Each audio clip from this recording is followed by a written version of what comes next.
এই জীবনের কি লাভ? এই জীবনের কি মূল্য?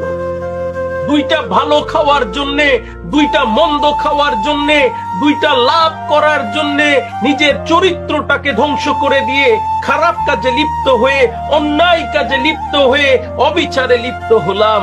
অথচ যেই মালিক আমাকে পাঠিয়েছেন, পুনরায় আবার যেই মালিকের কাছে যাব, ওইটা আমি ভুলে গেলাম। আপনি ভুলে গেলে কি জগৎ ভুলে যাবে? আমি ভুলে গেলে কি আল্লাহ ভুলে যাবে? যাবে না গো। অপেক্ষায় আছেন মালিক আপনার আমার জন্যে। আপনার কর্মের জবাব আপনাকে দিতে হবে, আমার কর্মের জবাব আমাকে দিতে হবে, সেই দিনের অপেক্ষায়।